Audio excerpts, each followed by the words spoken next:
Welcome back. This is News in Focus. My name is Faraz Patel. Thank you, Jazakallah, so much for staying with us here on Hilaal TV, channel 347 on DSTV.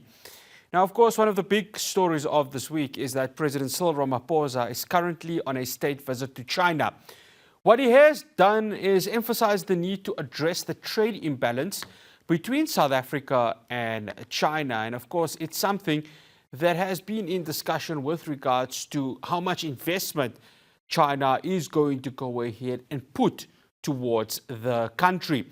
Joining me now, I'd like to welcome Dr. Emmanuel Matambo, who is from the University of Johannesburg Center for China-Africa Studies. Dr. Matambo, good day. Thank you so much for joining us. Good day to you, Mr. Patel, and thank you very much for the kind invitation. No, it's an absolute pleasure. Dr. Matambo, we're going to touch on the trade part of this conversation in a bit.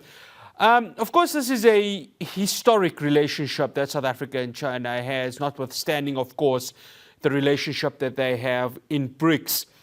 Given that this government of national unity is in its initial phase right now, how important is this strengthening of relationship with China and its President Xi Jinping?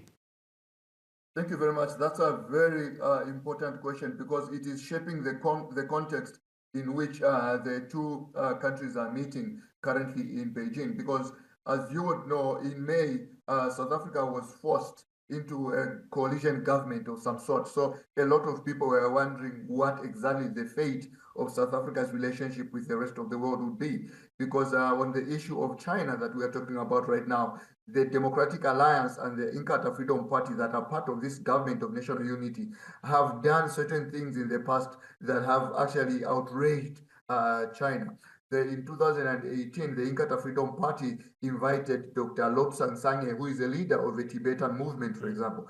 That outraged China. But when we have seen that after the government of the national unity, President Cyril Ramaphosa did something that was quite successful and deft on the part of the African National Congress, and that was to keep the Department of International Relations and Cooperation within the African National Congress, and Ronald Lamula was appointed as the Minister of International Relations. So that has kind of kept some stability in South Africa's relationship with China. Now, what we have seen happening during this trip is quite important. Two examples could be given quickly, if you do not mind. Sure. The first one was with regards Minister Dean McPherson, who is a member of the DA. He is also a Minister of Public Works and Infrastructure in South Africa. He has held talks with the Asian Infrastructure Investment Bank, and those talks, according to him, were successful. Today, he actually posted on his X about how honored he was to be part of the delegation. Secondly, during the FOCAC sessions themselves, President Cyril Ramaphosa will head a panel on technology and agricultural technology. And who is the Minister of Technology? The Minister of Technology is actually leader of the Democratic Alliance, John Steenhuisen. So that is just up his alley. And this just shows that South Africa puts a lot of importance on its relationship with China, and the fact that even these different members of the GNU are pulling in one route, so to say, which is about realizing just how important South Africa, China, and its relationship with China are. Yeah, we just had visuals there of John Steenhuisen, who of course is the leader of the Democratic Alliance. I mean, no one would have actually have scripted that any better. But hey, that's politics for you, Dr. Matambo. And you would know better, of course, understanding the political sphere, not just of South Africa, but across, the entire globe. Dr. Matambo, I want to talk about China and this potential, quote unquote, mini conflict it's having with Taiwan. Now, South Africa and President Cyril Ramaphosa has always said that the sovereignty of each nation is important. You see that, of course, with the ANC's real complete solidarity with Palestine. And now, of course, Taiwan, where there seems to be contestation with regards to the waters there. Now, if China still continues to have military drills, if China still wants to go ahead and expand itself across the South China Sea, it's going to test the relationship, isn't it? None more so than this one of the government of national unity, where you have these parties who could be going ahead and questioning China's potential quote-unquote conquest that it wants to have across that part of the Far East. We have to understand, first of all, China's principle of non-interference in the domestic affairs of other countries. China's relationship with Taiwan is a domestic relationship, is a matter of domestic affairs on the part of China itself. During the meeting that President Ramaphosa had with President Xi Jinping, he assured President Xi Jinping that South Africa respects China's policy of one China.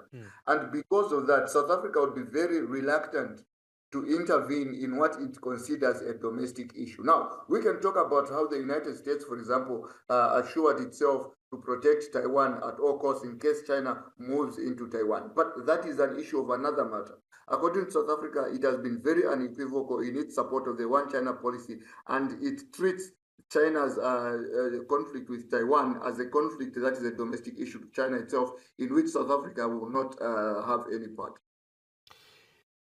Doc, let's go now to trade, because I think a lot of the discussion is going to be with regards to this. And of course, there's the FOCA that's happening this week in China.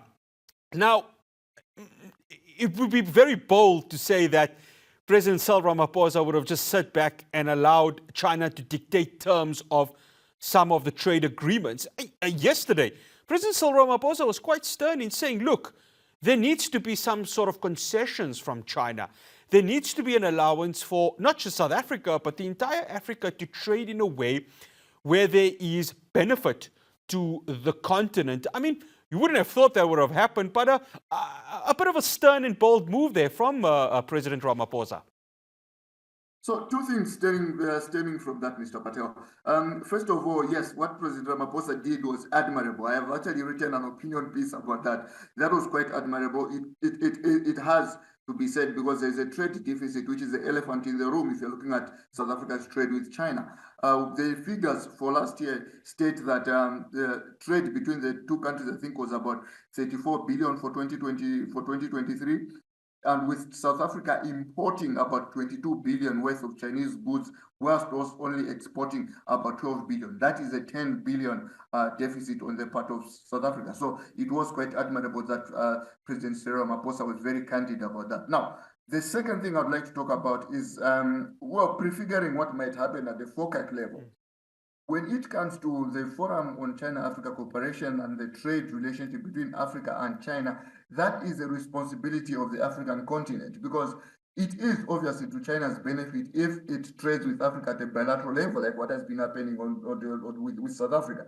But if we are talking about FOCAC, then we have to talk about Africa's relationship at the African Union level with the People's Republic of China. If we do that, then we would have more chances for leverage, because realism dictates that there is no way Africa, in terms of silos, can dictate equal terms, so to say, or extract certain tangible benefits from China. So the responsibility really is more on the part of Africa rather than China. Doc, I want to touch on the European Union, of course, slapping quite hefty tariffs on Chinese EV vehicles and solar panels. Now, some would call this a tit for tat in a trade war. And of course, the United States, under the presidency of Donald Trump, had some sort of a trade war with China. South Africa is going to be much more lenient with regards to that, aren't they? Given that, the continent can't run away from the fact that electric vehicles, sooner or later, is really going to take center stage, given the discussions that happened last year at COP28. So how do you see that faring out, especially when you look at China's relationship with Africa and the massive investment that country has put towards this continent? Let's I'll talk about the two things. When it comes to the issues of electronic vehicles and what the sanctions under which, the limitations under which China has been put by the European Union and the United States, we will see that that will not really tinker with how Africa looks at technologies that emanate from China, because even the trade war that Donald Trump had plunged America and China into actually backfired on the part of Trump, by the way. China did not even lose that much. Now, when it comes to the issue, the second issue that you mentioned there, the issue of energy, Africa has a chronic energy deficiency, and that has actually undermined the industrialization capacity of the continent. How has China stepped in? It has stepped in countries such as South Africa, where I'm sitting at the moment. Last year, when President Xi Jinping came for the BRICS summit, China made certain undertakings that it will help South Africa to alleviate its energy crisis. And in November, in the town of Pietermaritzburg, in the province of KwaZulu-Natal, China delivered on that. So South Africa and Africa in general can stand secure somehow that China will help to alleviate the energy crisis that has been happening on the continent. This obviously does not mean that Africa should pick and choose who it relates with in the international community, because there are certain benefits that Africa gets from the United States, from the European Union, and from China. But we shouldn't get involved in the tiffs that are happening between the West and China. Doc Matambo, thank you so much for joining us here on News in Focus on Hilaal TV. Much appreciated. Thank you very much. That's Dr. Emmanuel Matambo, of course, from the University of Johannesburg's Center for Africa-China Studies. Interesting how this FOCA summit is going to take place, but massive. I mean, we talk about the relationship between China and the rest of the continent. It continues to get stronger and stronger. And from a South African perspective, don't forget, of course, there are both China and South Africa are the founding members of BRICS. So there really is such a strong relationship there. We saw that last year, of course, when us as Hilaal TV, covered the BRICS summit that took place here in Sandton, Johannesburg. Just the strength in ties that South Africa has, and of course, China has pledged to assist South Africa, in the completion of solving the energy crisis that we have in this country. After the break, I'm going to be speaking to the Independent Policing Union of South Africa. We, of course, saw the South African Police Service Commemoration Day happening on Sunday. Police officers are getting killed. Earlier today, Minister of Police Senzo Mchunu said that police officers really need to take the fight to criminals, extortion gangs, and so many criminal organizations. I'll be speaking to Umpo Kwiknika after the break. Do stay tuned.